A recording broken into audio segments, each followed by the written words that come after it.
How's it going, everybody? Welcome to this week's video. You can see it looks kind of cloudy today, but it's actually a big huge cloud of or not cloud, big blanket of smoke covering the valley that I live in. Here in Southern Oregon, I think we've got somewhere between 70 and 80 fires within, a couple 100 miles or something like that, close enough to affect us. And it's kind of a bummer because last year we were under a cloud of smoke for 2 months, so it's not a good time. I won't be doing a ton of fishing for a little while. Hopefully it clears out and I'll be able to get out soon. But anyways, I'm going to jump into this week's video. It's something I haven't talked about yet. Today at work, actually, I was talking to a guy and it sparked this conversation, and that's using scent. And it's something that I don't think about, but something that I use like pretty much religiously for probably the last almost 5 years. I didn't used to use a lot of scent, but now I use scent like it's nobody's business. Always have different kinds of scent on my boat. 2 brands I go with. I fish Bang and I fish Pro-Cure.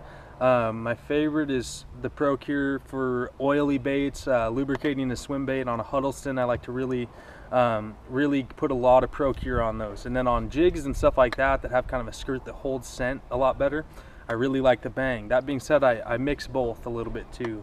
I put Bang on my Huddlestons as well. I'm not necessarily so picky about what the type of scent is, more what as long as there's something on there to help mask human scent. I really like crawfish scents, rainbow trout scent, trophy bass scent in the Pro-Cure, and then in the Bang I really like the crawfish, the shad, and then the craw shad mix, the combo. I think it's important to help mask stuff. Boat owners know that when you stop at the gas station, you might get gas or oil on your hands. I think that's a really big turn off to the fish. Personally, not necessarily do I believe that the scent is something that fish are really key into. They're like, oh my gosh, that smells just like a crawdad. I think they think it smells like something isn't a human or something unnatural, so it's a little bit more conducive to actually get a fish to in turn strike. So the one you'll always find on my boat is Pro-Cure trophy bass, always, no matter what. Rainbow trout's good too for putting on swim baits.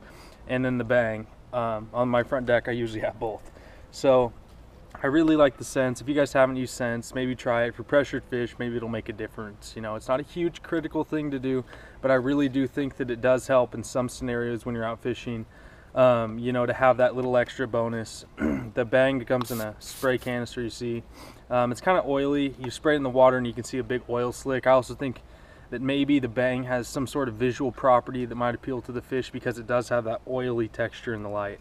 And the trophy bass is like not an aerosol base. It's really more like a thick, oily, slippery type mixture. So I really like it on swim baits. A fish bites it, it can get the whole bait, and it'll slide around in their mouth and help them get hooked a little bit better. So check them out. Bang and Pro-Cure, my 2 favorites. I think they help. Maybe give them a try next time you're out fishing, see if it makes a difference. Thanks for viewing. Be sure to stay tuned for next week.